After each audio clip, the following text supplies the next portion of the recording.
Everybody got good coverage of their individual spot. You need a little. You work on that. Yeah.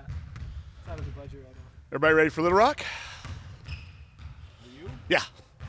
Yeah. It seems like a long time ago that Coach Foley and I were talking about it. So now it's fun that it's finally here. So I think it's a great thing for the state, a great thing for women's basketball. I know it's different for every single sport, but we needed to do it. It was a must for us. So I'm really glad that both people were able to get together and work it out. Why is it a must for you? I think we're such a small state, we can't do anything on a national level divided. I think we've got to stick together, especially in a sport like women's basketball. We've got to play these games that, I mean, they've been the best team in the state for a long time. And I'm not stupid enough not to realize that. I've been following women's basketball. They've been in the NCAA tournament. They've won games. Nobody wants to play Little Rock. Used to be ULR.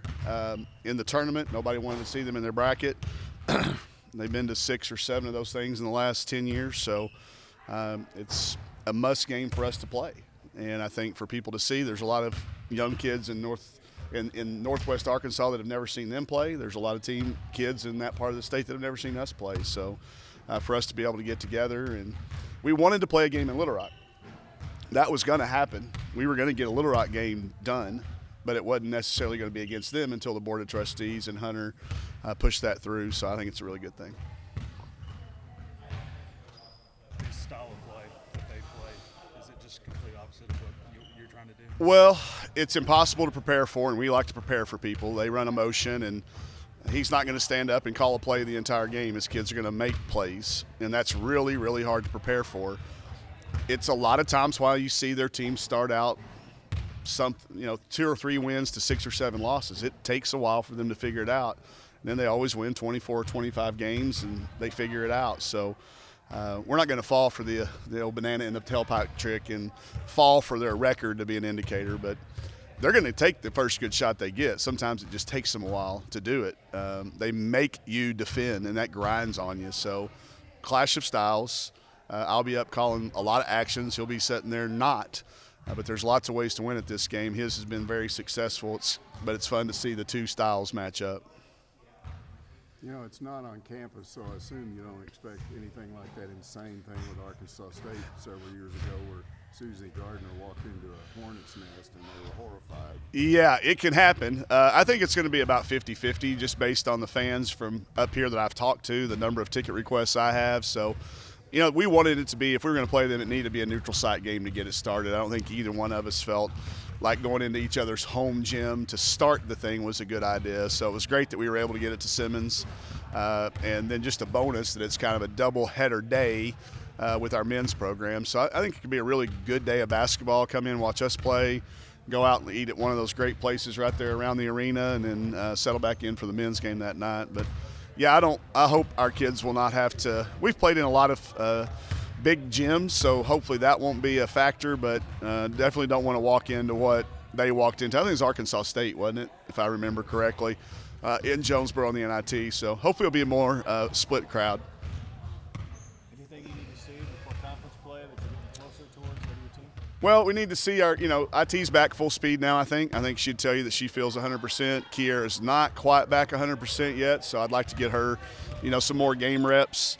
Again, another contrastive style of play. That's always what you hope going into SEC, that you have challenged your team for every possible style of play, every potential defensive matchup. Hopefully there's some film that you've done in the non-conference that you can show them evidence of how you need to go. So this week's about managing the week, the tests, the lead up, the travel. You're packing your bags. I think all but about 6 of us are leaving from Little Rock to go home for the holidays. So, you got kids worried about, do they have everything packed for that? So a lot of that's managing this week of being in finals and being heading into the holidays. Historically, we've not done a very good job of it. Last 2 years, we've not played well in this game. So hopefully we've learned something from the past. You see this as helping recruiting to play down there? Yeah, just the talk of it for the last year's helped us in that area. It was a legitimate reason. It wasn't an excuse for kids in that part of the state to feel like their parents wouldn't get a chance to see them play locally. So that was a real reason. So we needed to take that away from those kids in that part of the state. There's 2 SEC schools closer to them than to us geographically if you really sit down and start to look at it. So thought it was imperative that we get the presence down there, and it was just a bonus that it happens to be UALR. So, no, I definitely think we've already seen an impact in it in recruiting, and I think the future will only depend on how well we play when we go down there. You said you talked to Coach Foley. How long have you known him? I went to basketball camp at Arkansas Tech in I'd have to look for whether it was 84 or 85, but I was in school, high school. A bunch of my friends, we went to Arkansas Tech team camp, and Coach Foley was coaching the men back then, and he was in charge of our building. So I know how he coaches defense. He got us down in a stance for about 5 straight days and didn't let us up. So that was the first time I met him, knew of him. And then when I was a high school coach at Bentonville, I took all of our teams to his team camps down there. It was always one of the best run team camps, and I got to know him through those circles. And then when I got into college coaching, met him and talked to him through Coach Blair and started to know him on a colleague level. And we've always either, I would say once at least every other year, met on the golf course in some shape, form, or fashion for some form of a match, whether it was Coach Blair's golf tournaments. He was actually with me the day I hit my first hole-in-one.